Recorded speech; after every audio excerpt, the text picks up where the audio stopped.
আমরা যারা মানুষ, আমরা যারা মুসলমান, তারা তো আছেই, মুসলমানের বাহিরেও যত মানুষ আছে, মুসলমানের বাহিরেও যত মানুষ আছে, আর মনুষ্য জাতির বাহিরেও আরো যত প্রাণীকুল আছে, মাখলুকাত আছে, সমস্ত মাখলুকাতকে যিনি সৃষ্টি করেছেন তিনি হলেন আমাদের আল্লাহ। নাকি খালি মুসলমানদেরকেই আল্লাহ সৃষ্টি করছেন? যারা মুসলমান না তাদেরকে কি অন্য কেউ সৃষ্টি করছে? আল্লাহই সৃষ্টি করেছেন। নাকি খালি মানুষকে আল্লাহ সৃষ্টি করেছেন? মানুষের বাহিরে আরো যত প্রাণী আছে, মাখলুকাত আছে, তাদেরকেও সৃষ্টি করেছেন কে? আল্লাহ। সমস্ত মাখলুকাতের সৃষ্টিকর্তা হলেন আল্লাহ রাব্বুল আলামিন। কিন্তু যারা ঈমান আনয়ন করলো, যারা কালিমা পড়ে নিল, আল্লাহ রাব্বুল আলামিনের একত্ববাদ যারা মেনে নিল, আল্লাহ রাব্বুল আলামিনের দাসত্ব আর গোলামীকে যারা মেনে নিল, তাদেরকে মুমিন বলা হয়, তাদেরকে মুসলমান বলা হয়।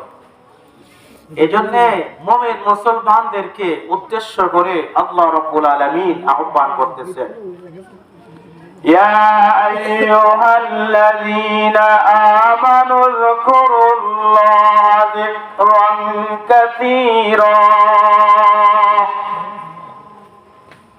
ওয়াসাব্বিহুহু বুকরাতাও ওয়া আসীলা।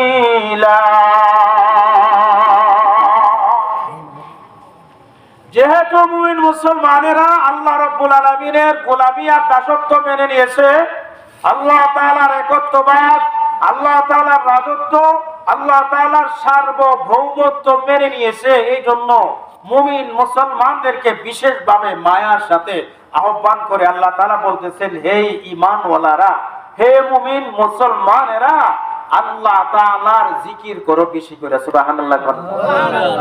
বেশি করে জিকির করো কার?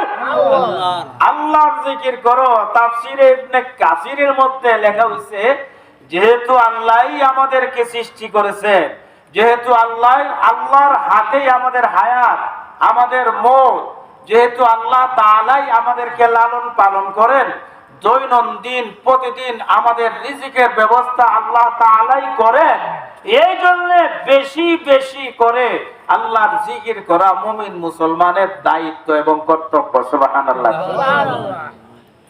পরের আয়াতে আল্লাহ রাব্বুল আলামিন বলেন, ওয়াসাব্বিহুহু বুকরাতাও ওয়া আসীলা।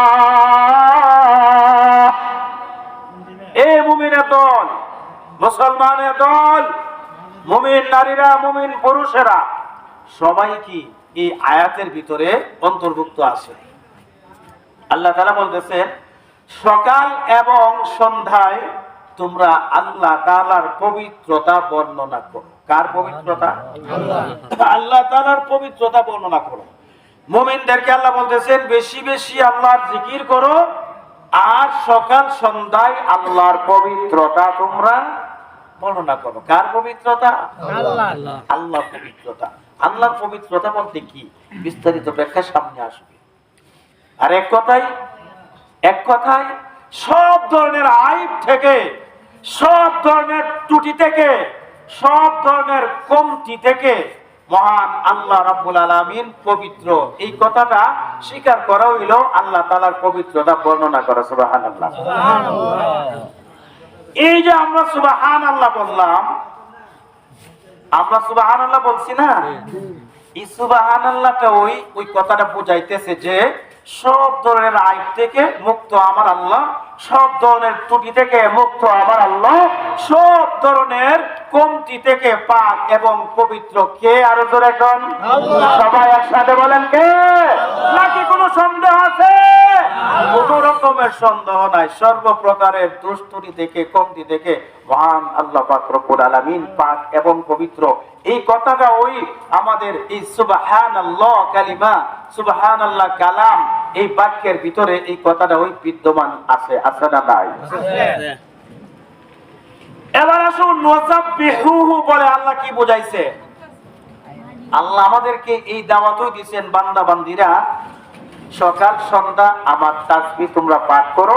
আমার তাসবিহ পাঠ করো মানে সকাল সন্ধ্যা তোমরা সুবহানাল্লাহ করার আমল করো। সুবহানাল্লাহ করে আমার কথা না, কোরআনের কথা, কোন মোল্লা মুন্সির বানানো কথা না, আল্লাহর কালাম। আল্লাহর কালামের মধ্যে কোন রকমের চুল পরিমাণ কোন সন্দেহ সবার অবকাশ। এই কথা কোরআনের শুরুতেই আল্লাহ ডিক্লার দিয়ে দিয়েছেন, আছে না নাই? যালিকাল কিতাবু লা রাইবা ফীহি। আলিফ লাম পারা শুরু করতে আলিফ লাম মিম বলার পরেও এই আয়াত আছে না নাই? এই আয়াতে আল্লাহ তাআলা ডিক্লার দিয়ে দিয়েছেন বিশ্ববাসীর সামনে, কিয়ামত পর্যন্ত আনেওয়ালা সমস্ত মানব মণ্ডলীর সামনে আল্লাহ তাআলা এই ডিক্লার দিচ্ছেন যে যালিকাল কিতাব, আমার এই কিতাব অর্থাৎ এই কোরআন শরীফ, এর ভিতরে চুল পরিমাণ সন্দেহ হবার কোনো অবকাশ নাই।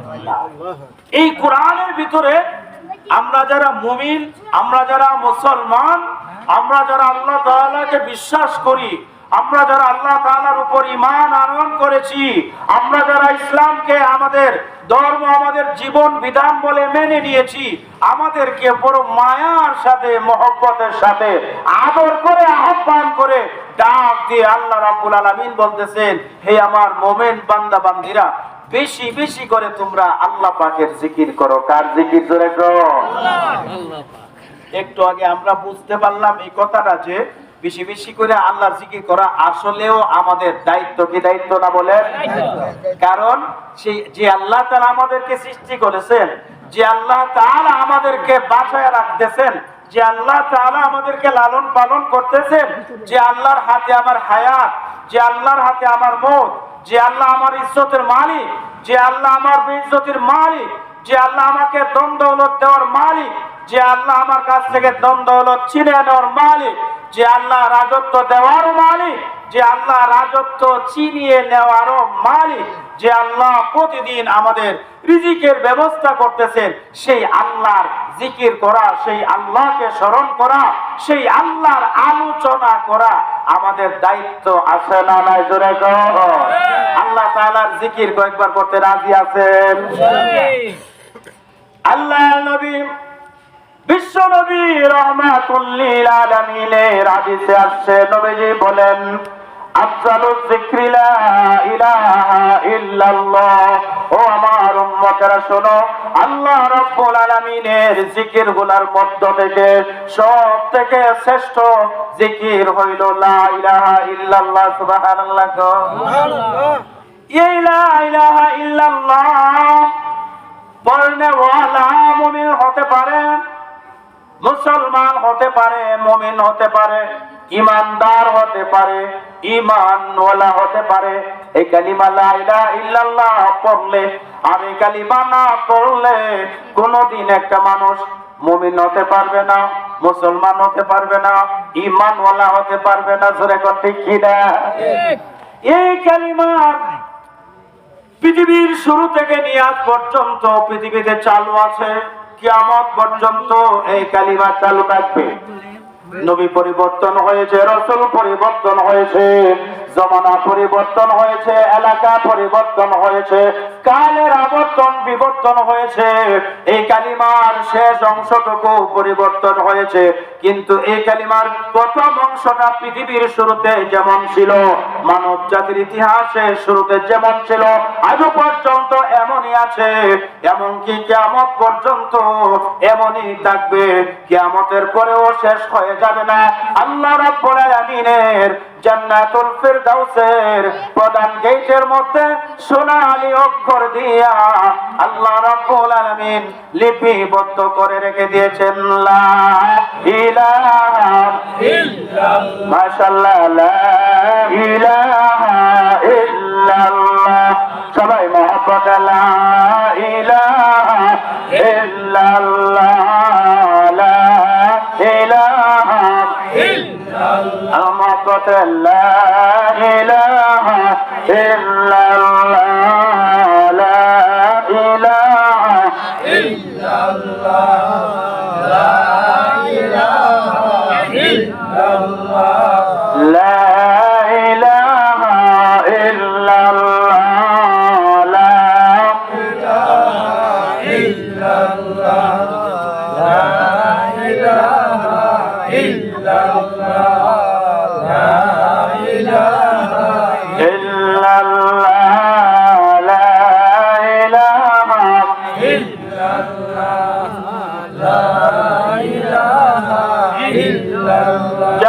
জান্নাতের ওই হর পরীরা করছে যে নাম জপনা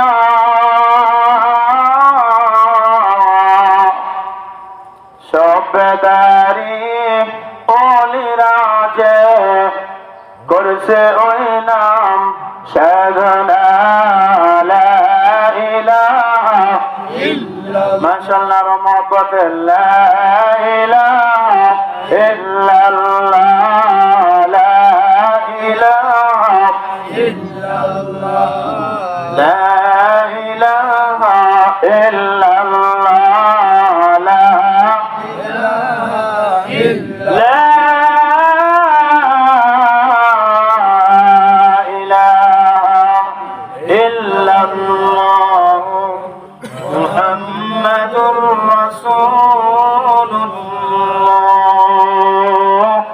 সাল্লাল্লাহু আলাইহি ওয়াসাল্লাম পাইছে ওগো আল্লাহ তাহলে আমরা জানতে চাই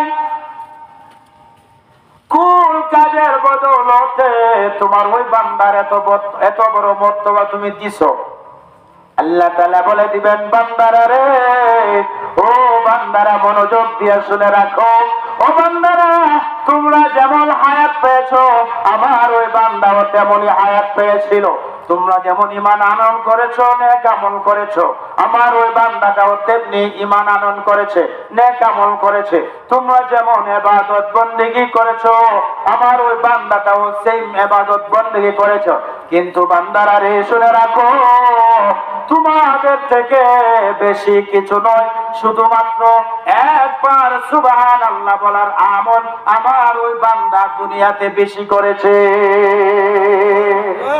আর জোরে বলেন না সুবহানাল্লাহ সবাই একসাথে বলেন না সুবহানাল্লাহ সুবহানাল্লাহ বেশি বললে কোন লস তো আছে কারেন্ট বিল বাইরে নেব গ্যাস বিল বাড়বো বাড়ির ভাড়া বেশি দিতে হইব তাইলে সুবহানাল্লাহ বললে বলতে তো অনীহা কেন বেশি বেশি বলার দরকার আছে না নাই হুকুম করেছেন কে সকাল সন্ধ্যা সুবহানাল্লাহ পড়ার হুকুম করেছেন কে আর এই যে বললাম জান্নাতের ভিতরে এত বড় ডিফারেন্স তৈরি হয়ে গেল আমাদের মতোই ঈমান আনছে আমল করছে ইবাদত বندگی করছে আমাদের মতোই হায়াত পাইছে এরপরেও এই বেটা একটু করোট ফিরাইছে এই সামান্য বাতাস সমস্ত জান্নাতের আনাচে কানাচে আল্লাহ তাআলা সুবাসে সুবাসিত করে দিয়েছেন আমরাও করোট ফিরাই গইডাই হাঁটি দৌড়ি চলি আমাদের শরীর থেকে তো এরকম কোনো সেন্ট আসে না এরকম কোনো সুবাস বের হই না তাহলে ব্যবধান কি শুধুমাত্র আমাদের থেকে একটি বার সুবহানাল্লাহ ওই ব্যক্তিটা বেশি বলছে সুবহানাল্লাহ কথাটা বুঝতে পারছে না বুঝাইতে পারছি না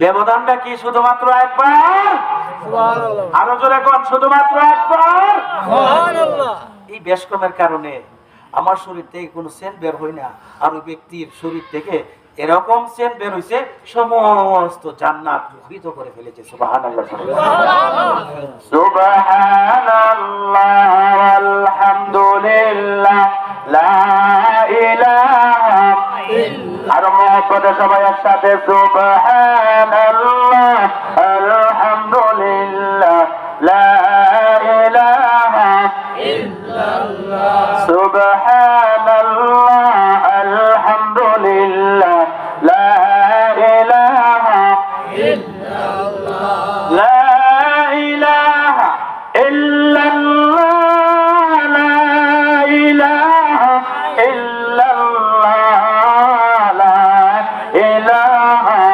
ইল্লাল্লাহ মাশাআল্লাহ সবাই একসাথে লা ইলাহা ইল্লাল্লাহ লা ইলাহা ইল্লাল্লাহ লা ইলাহা ইল্লাল্লাহ লা ইলাহা ইল্লাল্লাহ লা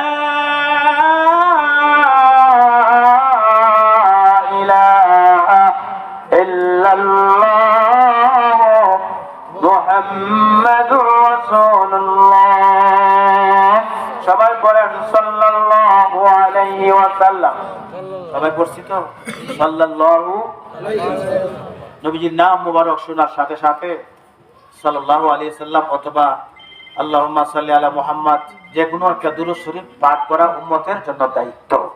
প্রথমবার পড়া ওয়াজিব, পরবর্তীতে মুস্তাহাব। নবীজির নাম উচ্চারণ করার সাথে সাথে নবীজির উপর দুরূদ শরীফ পড়তে হবে। দরকার আছে না নাই? আল্লাহ তাআলা আমাদেরকে বেশি বেশি দুরূদের আমল করার তৌফিক দান করেন বলে আমিন। একবার সুবহানাল্লাহর আমল দুনিয়া থেকে পিছিয়ে লিয়ে গেছে, এর দ্বারা এত বড় মর্তবা পাইছে, এত বড় ডিফারেন্স হয়ে গেছে। ঈমানও সমান সমান, আমলও সমান সমান, নেক আমল সমান সমান, ইবাদত বندگی সবকিছুই সমান সমান, হায়াতও পাইছে সমান সমান। বেশ কম নাকি শুধুমাত্র একবার সুবহানাল্লাহ। বুঝতে পারছেন? একবার সুবহানাল্লাহর মূল্যটা বুঝাইছেনি? ওই যে আগে বলেছিলাম সকালে 100 বার, আবার সন্ধ্যার সময় 100 বার করে সুবহানাল্লাহর আমল করব তো বলি ইনশাআল্লাহ। সবাই বলি ইনশাআল্লাহ। ইয়া আইয়ুহাল্লাযীনা আমানু যকুরুল্লাহ যিকরান কাসীরা ওয়া সাব্বিহুহু বুকরাতান ওয়া আসীলা। মুসলমানদেরকে বড় মায়া ভরে আল্লাহ রাব্বুল আলামিন ডাক দিয়া বলতেছেন, এই বান্দা বান্দিরা, ঈমানওয়ালা নারী পুরুষেরা, বেশি বেশি করে তোমরা আল্লাহ পাকের জিকির করো আর সকাল সন্ধ্যায় আল্লাহ তাআলার তাসবিহ আদায় করো। বেশি বেশি করে আল্লাহর জিকির করলে লাভ আছে না নাই? সকাল সন্ধ্যায় তাসবিহাতের আমল করলে লাভ আছে না নাই? জোরে কর। কি লাভ? একটা লাভ কোরআন থেকে বলে। কোরআনে কি বলে? يا أيها الذين آمنوا اذكروا الله ذكرا كثيرا। ও ঈমানদার মুমিন মুসলমান নরনারী, বেশি বেশি করে আমি আল্লাহকে তোমরা স্মরণ করো, অর্থাৎ আল্লাহ পাকের জিকির করো। আল্লাহর নবীর হাদিসে আসছে, আফদালুজ যিকরি লা ইলাহা ইল্লাল্লাহ, সর্বশ্রেষ্ঠ জিকির হইল লা ইলাহা ইল্লাল্লাহ। নবীজির অন্য হাদিসে আসছে, মান ক্বালা লা ইলাহা ইল্লাল্লাহু ফাদাখালাল জান্নাহ। এই দুনিয়ার মধ্যে যে ব্যক্তি একবার কালিমা লা ইলাহা ইল্লাল্লাহ ইয়াকিনের সাথে বিশ্বাসের সাথে পাঠ করবে, আল্লাহ রাব্বুল আলামিন ওই ব্যক্তিকে জান্নাতে প্রবেশ করাইয়া দিবেন। সুবহানাল্লাহ। জোরে কর। এবার মুমিন মুসলমান, কুরআনে কারীমের সূরা বাকারার একটা আয়াত, এটা একটা কমন আয়াত। খালি আলেম ওলামা, ইমাম মুয়াজ্জিনই না, অনেক অনেক সাধারণ মুসল্লিয়ানেরও এই আয়াতটা মুখস্থ আছে। বলবো? বলেন। ফাযকুরুনি আযকুরকুম ওয়াশকুরুনি ওয়ালা তাকফুরুন। মুখস্থ আছে না নাই? এখনের যুগের মুসলমানরা, নওজোয়ানরা মুখস্থ নাও করতে পারে, কারণ তাদের কাছে কোরআন তিলাওয়াত, কোরআন শিক্ষা করা, কোরআন মুখস্থ করা, কোরআনকে সহি করার গুরুত্ব খুব কমই। কিন্তু আগেকার মুরব্বীরা, আমার বিশ্বাস যতজন সাদা দাড়িওয়ালা মুরব্বী এখানে আছেন প্রত্যেকেই এই আয়াতটা জানেন, মুখস্থ আছেন। ঠিক কিনা বলেন?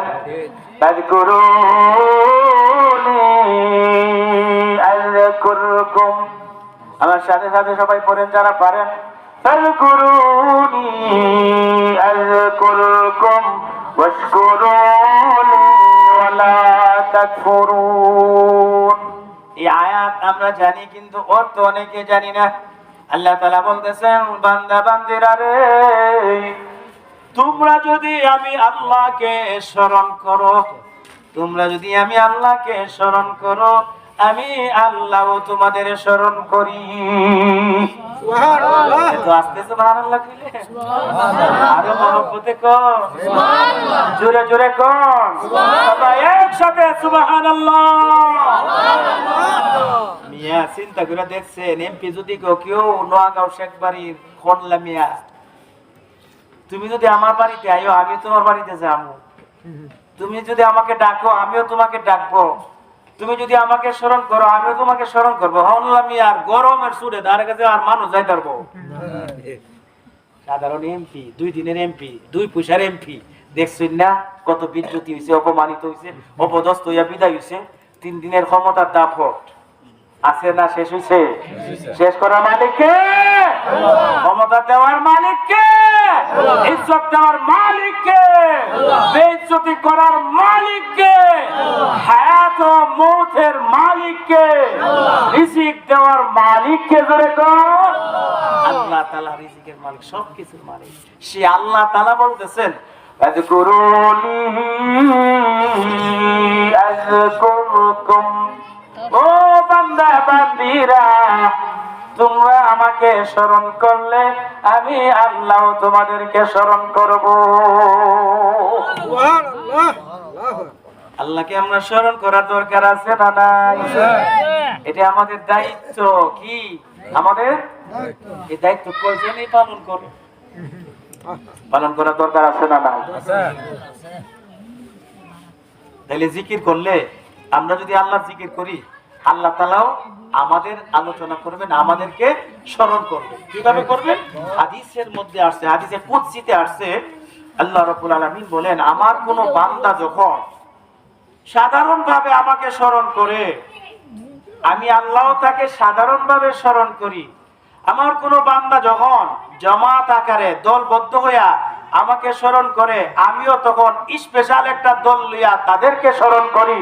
আমার বান্দা যদি আমার দিকে 1 হাত আগাই, আমি আল্লাহর রহমত তার দিকে 2 হাত আগাই। আমি আমার কোন মুমিন মুসলমান বান্দা যদি আমি আল্লাহর দিকে হেঁটে হেঁটে আসে, আমি আল্লাহর দিকে পায়ে হেঁটে হেঁটে আসে, আমি আল্লাহর রহমত তার দিকে দৌড়াইয়া দৌড়াইয়া যাইতে থাকে। সুবহানাল্লাহ বলে দাও। আল্লাহকে স্মরণ করলে আল্লাহও স্মরণ করে। কিভাবে করেন? ফেরেশতাদের মজলিস নিয়ে আসমানের উপরে আল্লাহ তাআলা আমাদেরকে স্মরণ করেন। নবীজি বলেন, জমিন থেকে আসমানের দিকে তাকাইলে আমরা যেমন বিভিন্ন তারকারাজি, গ্রহ তারা, নক্ষত্ররাজি দেখি, আসমান থেকে জমিনের দিকে তাকাইলে এই ওয়াজ মাহফিল গুলাকে এরকম তারা ঝলমল নক্ষত্র রাজির মতো আলোকিত আর সুশোভিত সুরভিত আলোক সজ্জা ঝলমল করতে আসমান থেকে দেখা যায় এই সকল মাহফিলকে। সুবহানাল্লাহ। আরো জোরে সুবহানাল্লাহ। তাহলে যারা মাহফিলের মধ্যে আছেন এরা ঠকে গেছেন। ঠকছেন না জিতছেন? লস হইছে না লাভ হইছে? লাভ কি সামান্য না অনেক? কিন্তু যারা আসে নাই তারা ঠিকই ঠকে গেছে। ঠিকই কি লস হয়ে গেছে। হয়তো আবার সময়টা মোবাইল টিপা কাটাইতেছে, অথবা সময়টা শুয়ে শুয়ে কাটাইতেছে, অথবা সময়টা ফেসবুকিং করে টিভি দিকে কাটাইতেছে, অথবা চাষস্থলে বৈশা বৈশা সময়টা কাটাইতেছে। আমার আপনার সময়ও কাটা যাইতেছে, তার সময়টাও কাটা যাইতেছে। আমার সময়টা প্রতিটা মুহূর্তে, আমার আপনার সময়টা প্রতিটা মুহূর্তে আমলনামা লিখনেওয়ালা কিরামান কাতিবিন ফেরেশতারা নেকি লিখতেছে, সওয়াব লিখতেছে, গুনাহ মাফ করে দিতেছে। আর ওরা যারা অহেতুক সময়টা নষ্ট করতেছে, হয়তোবা তাদের আমলনামায় প্রতিটা মুহূর্তে গুনাহ লেখা হইতেছে। ঠিক কিনা জোরে বল। সুতরাং তার কাছে যারা আছেন, আমি উদাত্ত আহ্বান করব, এই ওয়াজ হয়তো কালকে আর থাকবে না, আরেকদিন চাইলেই করা যাবে না। এই যে হেডলাইন করা হয়েছে সমস্ত মুর্দেগানের মাগফিরাত কামনায়, প্রত্যেকের ঘরে প্রত্যেকের ওই মুর্দেগান আছে না নাই? জোরে কর। প্রত্যেকেরই তো আছে নাকি? যারা মাহফিলে আসছে তারা ওই মা বাপ গেছে, আত্মীয় স্বজন কবরে আছে, যারা আসে নাই তাদের আত্মীয় স্বজন মনে হয় কবরে গেছে না? আছে না নাই? তাহলে সমস্ত মুর্দেগানের মাগফিরাত কামনা করা প্রত্যেকেরও দরকার আছে না নাই? এই ভাই এমন একটা আয়োজন তো হয়ে গেছে, যারা করেছে তাদেরকে আন্তরিক মুবারকবাদ জানাই। আমার দুলাভাই জনাব শেখ খসরু মিয়া সাহেব 47 বছর যাবত এই আয়োজনটা করে আসতেছে। হয়তো আপনাদেরও এখানে এই সাপোর্টিং আছে, সাহায্য সহযোগিতা আছে, কিন্তু সবচেয়ে বড় সাপোর্টিং হলো আপনারা মহল্লাবাসী যারা আছেন, আশপাশে যারা আছেন, এই মাহফিলটার মধ্যে হাজির হওয়া, শরীরে আইসা হাজির হওয়া। এই ভাই আজকে এই মাহফিলটা হতে পারে আপনার জীবন পরিবর্তনের একটা উসিলা, হতে পারে আজকে আজকের এই মাহফিল, এর দ্বারা আপনার অতীত জিন্দেগির সমস্ত গুনাহ আল্লাহ তাআলা মাফ করে দিতে পারেন। হতে পারে আপনার মা বাবা আত্মীয় স্বজন কবরে আযাব ভুগতেছে, আজকের এই মাহফিলের উসিলায় আজকের আখিরি মুনাজাতের বদৌলতে আপনার মা বাবা আত্মীয় স্বজন আপনজনের কবরে আযাব মাফ করে কবরটাকে আল্লাহ তাআলা জান্নাতের বাগান বানিয়ে দিতে পারেন কি পারেন না? জোরে বলে, সবাই বলেন ঠিক কিনা? আমরা দোয়া করি।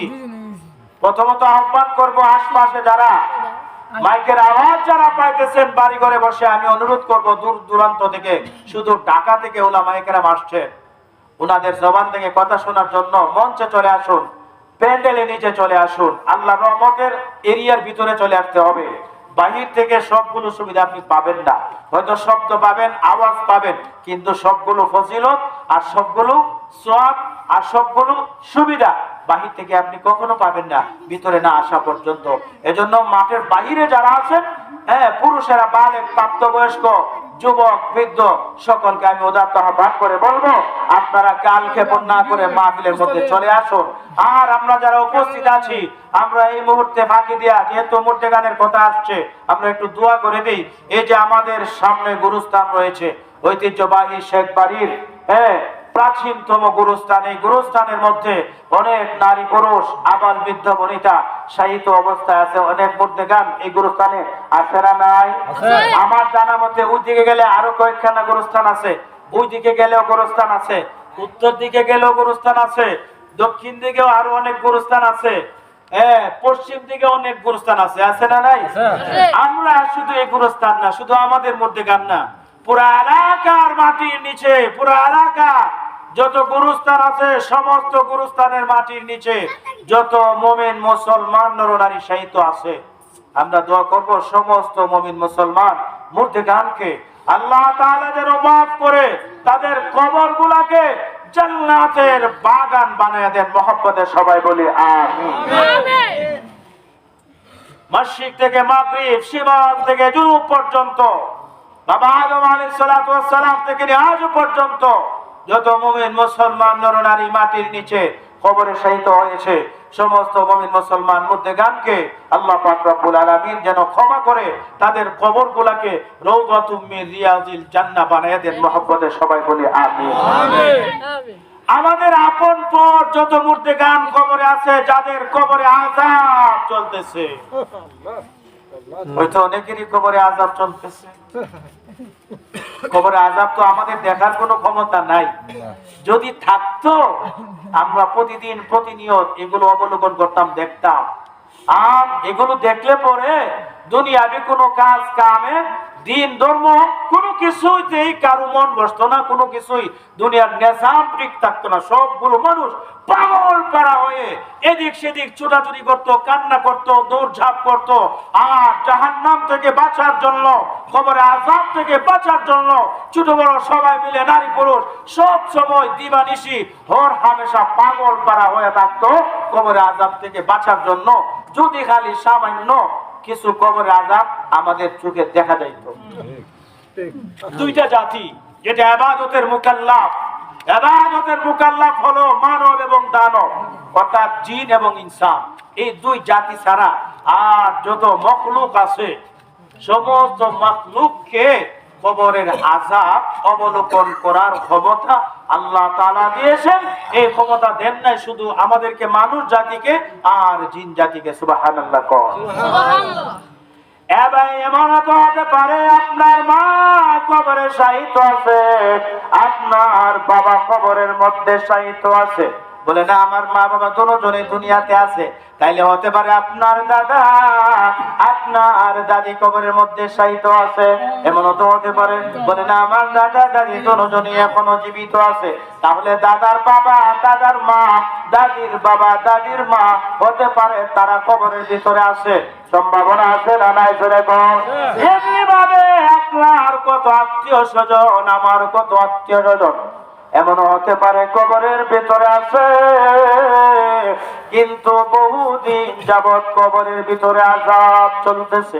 না জানি কার কবরের ভিতরে জাহান্নামের আগুন দাউ দাউ করে জ্বলতেছে, না জানি কার কবরের ভিতরে 99টা বিষাক্ত সাপ মুহূর্তে মুহূর্তে দংশন করতেছে, চুবল মারতেছে। না জানি কার কবরের ভেতরে এমন এমন আযাব চলতেছে, বিষাক্ত বিষাক্ত প্রাণীগুলো দংশন করতেছে। আর কবরের দুই দিকের মাটি সজোরে বারবার চাপ মেরে ধরতেছে, বারবার সজোরে চাপ মারতেছে। আর বুকের পাঁজরের হাড় গোলা একটা আরেকটার ভিতরে ঢুকে যাইতেছে। না জানি কার মা বাবা, না জানি কার আত্মীয় স্বজন এই ধরনের আযাবের সম্মুখীন হয়েছে কবরের ভিতরে। কারোই তো জানা নাই। কেউ বলতে পারবেন কে ভালো আছে আর কে বুড়া আছে? বলার কোনো উপায় আছে? এ ভাই মুসলমান, এমন তো নয়। আমার পূর্বে দুনিয়ার অনেক মানুষ বিদায় হয়েছে, আমার পরেও অনেক মানুষ বিদায় হবে, কিন্তু আমি কোনোদিন কবরে যাইতে হবে না। বিষয়টা কি এরকম? আমরা তো মনে করি এমনটাও। গতকালকেও আমার আপন জনকে কবরে রাইখে আসলাম, আজকেই বলে গেলাম আমাকেও এই মাটিতে যাইতে হবে। সকাল বেলা আপন জনকে মাটির নিচে রেখে আসলাম, বিকাল বেলা ওই বলে গেলাম আমাকেও এই মাটির নিচে যাইতে হবে, কি হবে না? এ ভাই মুসলমান, আমরা যারা মাটির উপরে আছি, আমাদের উপরে দায়িত্ব হলো মাটির নিচে যারা চলে গেছেন তাদের জন্য মন ভরে প্রাণ ভরে আল্লাহ তাআলার কাছে দোয়া করা আমাদের দায়িত্ব আছে না নাই? আপনি যদি আপনার মা বাবার জন্য দোয়া করেন, সওয়াব রেসানি করেন, মা বাবার সওয়াব রেসানির জন্য টাকা পয়সা দান খায়রাত করেন, মনে রাখবেন আগামী দিন আপনি কবরে যাওয়ার পরে আপনার ছেলেটাও আপনাকে স্মরণ করে করে সওয়াব রেসানি করবে, দান খায়রাত করবে। কিন্তু মনে রাখেন, আপনি যদি আপনার মা বাবাকে ভুলে যান, আপনি যদি আপনার আপনজনকে ভুলে বসে থাকেন, ভোগ বিলাসিতায় লিপ্ত হয়ে যান, তাদেরকে মধ্যে জ্ঞানের কথা মনে না করেন, 2 দিন পরে যখন আপনিও কবরের বাসিন্দা হয়ে যাবেন, আপনার ছেলে ভাই বেরাদর আপনজন আত্মীয় স্বজন যারা দুনিয়াতে থাকবে তারাও আপনাকে বলিয়া যাইবে, ঠিক কিনা? জোরে গো, আরো জোরে গো। তাহলে আমাদের মধ্যে গানের জন্য দোয়া করা আমাদের দরকার আছে না নাই? দায়িত্ব আছে না নাই? পারলে প্রতিদিন ফজর নামাজের পরে 5 মিনিটের জন্য হলেও মা বাবার কবরের সামনে গিয়ে হাজির হব। মা বাবার কবর যদি অনেক দূরে হয়, মসজিদ থেকে জিয়ারতের নিয়তে দোয়া করব। আর দ্বারের কাছে গুরুস্থান পাইলে আপন হোক পর হোক ওই গুরুস্থানের সামনে গিয়া জিয়ারত করার দোয়া করার চেষ্টা করব। প্রতিদিন না পারলে অন্তত শুক্রবার দিন জুমার দিনটা হইলো এটা আমরা চেষ্টা করব তো বলি ইনশাআল্লাহ। বিশ্ব নবী রাহমাতুল লিল আলামিন বলেন, মান সাল্লা আলাইয়া ওয়াহিদাতান সাল্লাল্লাহু আলাইহি আশরা। আমার যে উম্মত আমি নবীর উপর একবার দরুদ শরীফ পাঠ করে, সাথে সাথে আল্লাহ তাআলা তার আমলনামায় সাথে সাথে আল্লাহ তাআলা তাকে 10টা রহমত বর্ষণ করেন। সুবহানাল্লাহ। শুধু তাই নয়, সাথে সাথে 10টা গুনাহ মাফ করে দেওয়া হয়। শুধু তাই নয় মুসলমান, আল্লাহ নবীর হাদিস প্রমাণ করে হাসরের দিন জান্নাতের ভিতরে ওই ব্যক্তিকে আল্লাহ তাআলা অন্তত 10টা মর্তবা বাড়াইয়া দিবেন। সুবহানাল্লাহ জোরে গো। বিশ্ব নবী রাহমাতুল লিল আলামিনের উপর সকাল সন্ধ্যা দুরুদের আমল করতে হবে, অভ্যাস করতে হবে। ভাই মুসলমান, প্রতিদিন ঘুমাইবার আগে যদি 100 বার করে নবীজির উপর দুরূদ শরীফ পাঠ করার আমল চালু রাখতে পারেন, অন্তত 40 দিনের ভিতরে স্বপ্ন যুগে বিশ্ব নবীর সাথে দেখা হয়ে যাবে। নবীজির উপর দুরূদ শরীফ বেশি বেশি পড়া দরকার আছে না নাই? এই মুহূর্তে কয়েকবার পড়তে রাজি আছে? নবীজির উপর দুরূদ শরীফ পড়বেন তো কয়েকবার? ইন্নাল্লাহা ওয়া মালাইকাতাহু ইউসাল্লুনা আলান নবী ইয়া আইয়ুহাল্লাযীনা আমানু সাল্লু আলাইহি ওয়া সাল্লিমু তাসলিমা সাল্লাল্লাহু সবাই মহব্বতে সাল্লাল্লাহু আলাইহি সাল্লাল্লাহু আলা মুহাম্মাদ সাল্লাল্লাহু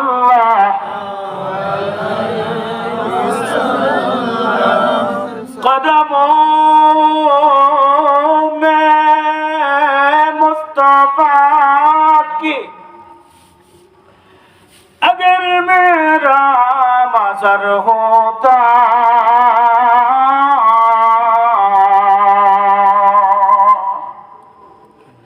कदमों में मुस्तफा की अगर मेरा मज़र होता वो खाक पाक होती मैं खतसार होता सल्लल्लाहु सबाई मोहब्बते एक साथ एक सुरे सल्लल्लाहु अलैहि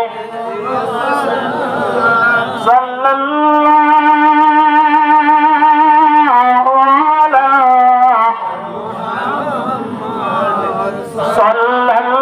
सल्लल्लाहु अलैहि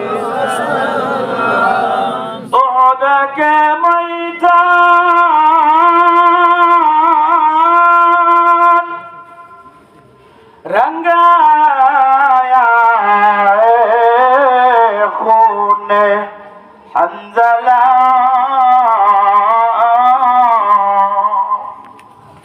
और हुसैन के खून से रंगाया है मैदान करबला सल्लल्लाहु अला मुहम्मद सल्लल्लाहु अलैहि माशाअल्लाह सब एक साथ सल्लल्लाहु अला सल्लल्लाहु अलैहि अल्लाहुम्मा सल्लि व सल्लिम व बारिक अलैहि আর আমার বলতেছিলাম আল্লাহ রাব্বুল আলামিন বলেন ফাযকুরুনি আযকুরকুম ও বান্দা বান্দিরা আমি আল্লাহকে তোমরা স্মরণ করো তাহলে আমি আল্লাহ তোমাদেরকে স্মরণ করব এ ভাই মুসলমান এর থেকে বড় পাওয়া এর থেকে বড় চাওয়া এর থেকে বড় প্রাপ্তি একটা মুসলমানের জন্য আর কি হতে পারে এখানে আমার আল্লাহ বলতেছেন বান্দারানি আমাকে স্মরণ করলে আমিও তোমাদেরকে স্মরণ করব শুধু তাই নয় ভাই মুসলমান কোরআনের এক আয়াতে আমার আল্লাহ রাব্বুল আলামিন সূরাতুর রাদের এই আয়াতে বলেন আলা বিযিকরিল্লাহি তাতমাইন্নুল কুলুব আল্লাহ রাব্বুল আলামিন বলেন বান্দা বান্দিরা ও মায়ার বান্দা বান্দিরা আমি আল্লাহর জিকির করলে লাভ আর লাভ কোন রকমের লস নাই একটা লাভ তো বললাম দুনিয়ার জমিনে আল্লাহকে স্মরণ করলে আল্লাহ তাআলা আসমানে বসে বান্দাকে স্মরণ করেন আর একটা লাভের কথা এই আয়াতে আল্লাহ তাআলা বলতেছেন ও বান্দা বান্দিরা আলা বিযিকরিল্লাহি তাতমাইন্নুল কুলুব আমি আল্লাহর জিকির তোমার দিলের জন্য মহা ঔষধ সুবহানাল্লাহ এ ভাই দিল বলা হয় উর্দু ভাষায় কোরআনের ভাষায় আরবি ভাষায় বলা হয় কলব আর ইংরেজিতে বলে হার্ট সুবহানাল্লাহ ইংরেজিতে কি বলে হার্ট ফেল কইরা মানুষ মরে কি মরে না বুঝতেছেন না কথা হার্ট স্ট্রোক করে মানুষ মরে কি মরে না কেন মরে ভাই কেন মরে বলেন ওই হার্টের প্রধান খোরাক হইল আমার আল্লাহ পাকের জিকির। আল্লাহ পাকের জিকির থেকে যখন মানুষের হাত বিরাম নেই, বিশ্রাম নেই, আমার আল্লাহর জিকির যখন বন্ধ করে দেই, আমার আল্লাহর জিকির থেকে যে হাত, যে কলবটা গাফিল হয়ে যায়, আমার আল্লাহর জিকির থেকে যে কলবটা গাফিল হয়ে যায়, ওই কলবটা ওই স্ট্রোক করে মরার সম্ভাবনা আছে। সুবহানাল্লাহ। আল্লামা মীর হাবিবুর রহমান যুক্তিবাদী একটা ওয়াজ করছিল। আল্লাহ, বাংলাদেশের বিরাট বড় একজন পয়সাওয়ালা ধনকুবের ব্যক্তি হার্টের চিকিৎসার জন্য ঢাকায় গেলেন, হার্ট ফাউন্ডেশনে গেলেন, চিকিৎসা করলেন, কোনো উপকার পায় না। মাদ্রাজ গেলেন, সেখানেও কোনো উপকার হয় নাই। সিঙ্গাপুর গেলেন, সেখানেও কোনো ফায়দা হয় নাই। অবশেষে সিঙ্গাপুরের বড় বড় ডাক্তারেরা সাজেস্ট করলেন আমেরিকায় যাওয়ার জন্য। সারা পৃথিবীর সবচেয়ে বড় হার্টের ডাক্তার আমেরিকার ক্যালিফোর্নিয়াতে আছে। এই সাজেশন দিয়া রেফার করে পাঠিয়ে দিল। ওই ব্যক্তি ভিসা লাগাইয়া আমেরিকার ক্যালিফোর্নিয়ায় ওই হার্টের ডাক্তারের সামনে গিয়ে হাজির হয়ে গেল। ওই ডাক্তারের সামনে যখন তার শারীরিক সমস্যাগুলোর বিবরণ পেশ করতে লাগলেন, বিবরণগুলো মনোযোগ দিয়ে ডাক্তারের শ্রবণ করলেন। সবকিছু শোনার পরে ডাক্তার, হার্টের ডাক্তার জিজ্ঞাসা করলেন, ওরে বাঙালি, তুমি কি মুসলমান না? জবাব দিলেন রোগীটা, জি হ্যাঁ, অবশ্যই আমি মুসলমান। ওই হার্টের ডাক্তার ছিল খ্রিস্টান। বাঙালি মুসলমানকে ধিক্কার দিয়া জানাইয়া দিলেন, যে মুসলমান, কি ধরনের মুসলমান তুমি? হার্টের চিকিৎসার জন্য তোমার ঢাকায় জাতীয় হার্ট ফাউন্ডেশনে চিকিৎসা করাইলে, তারপরে মাদ্রাজ চলে গেলে, তারপরে সিঙ্গাপুর চলে গেলে, অবশেষে সিঙ্গাপুর থেকে ব্যর্থ হইয়া আমেরিকা, ক্যালিফোর্নিয়া আমার কাছে হার্টের চিকিৎসার জন্য চলে আসলে। কেন রে বাঙালি, কেন রে ভাই মুসলমান, তুমি মুসলমান হয়েও হার্টের চিকিৎসার জন্য আমেরিকা চলে আসতে হলো? তোমার হার্টের চিকিৎসা তো আমেরিকায় আসার কোন রকমের প্রয়োজন নাই। তোমার বাড়িতে বসে বসে বাংলাদেশের ব্রাহ্মণবাড়িয়া জেলার সরাইল থানা নোয়াগাঁও ইউনিয়নের নোয়াগাঁও গ্রামের শেখ বাড়ির জামে মসজিদের ভিতরে বৈশা বৈশা তুমি তোমার হার্টের চিকিৎসা করে নিতে পারো। আর মহব্বতে কন্যা সুবহানাল্লাহ, সবাই একসাথে সুবহানাল্লাহ। হার্টের চিকিৎসার জন্য হার্ট ফাউন্ডেশনের প্রয়োজন পড়ে না, মাদ্রাজ যাওয়ার প্রয়োজন পড়ে না, সিঙ্গাপুর যাওয়ার প্রয়োজন পড়ে না, আমেরিকায় ক্যালিফোর্নিয়ায় যাওয়ার প্রয়োজন পড়ে না। হার্টের চিকিৎসা একটা পাক্কা মুসলমান, পাক্কা মুমিন তার বাড়িতেই করতে পারে। তার বাড়ির এলাকার মহল্লার মসজিদে, পাঞ্জাগানা মসজিদে অথবা তার মহল্লার জামে মসজিদে বৈশা বৈশা ওই হার্টের চিকিৎসা করতে পারে এবং গ্যারান্টির সাথে, 100% গ্যারান্টির সাথে ওই চিকিৎসা কোনো রকমের ব্যর্থ হবে না, কোনো রকমের বিফল হবে না। 100% গ্যারান্টি সহকারে এই চিকিৎসা অবশ্যই সফল হবে। সুবহানাল্লাহ করে কর, আর মুহাম্মাদে সুবহানাল্লাহ। কারণ এই চিকিৎসা কোনো ডাক্তার দেয় নাই, এই চিকিৎসার ফর্মুলা কোনো কবিরাজ দেয় নাই, এই চিকিৎসার ফর্মুলা দুনিয়ার কোনো ডাক্তার দেয় নাই, এই চিকিৎসার ফর্মুলা হার্ট ফাউন্ডেশনের কোন ডাক্তার দেয় নাই, মাদ্রাজ, সিঙ্গাপুর, আমেরিকার কোন ডাক্তার দেয় নাই। এই চিকিৎসার ফর্মুলা দিয়েছেন সমস্ত দুনিয়ার যিনি সৃষ্টিকর্তা, সমস্ত রোগের যিনি সৃষ্টিকর্তা, সমস্ত রোগ থেকে মুক্ত করার ক্ষমতা যার হাতে আছে, আমার আপনার সমস্ত মানুষের সমস্ত মাখলুকাতের যিনি সৃষ্টিকর্তা, সেই মহান আল্লাহ পাক রব্বুল আলামিন এই চিকিৎসার ফর্মুলা দিয়েছেন। মহব্বতে বলেন আলহামদুলিল্লাহ, আরো মহব্বতে আলহামদুলিল্লাহ। আলা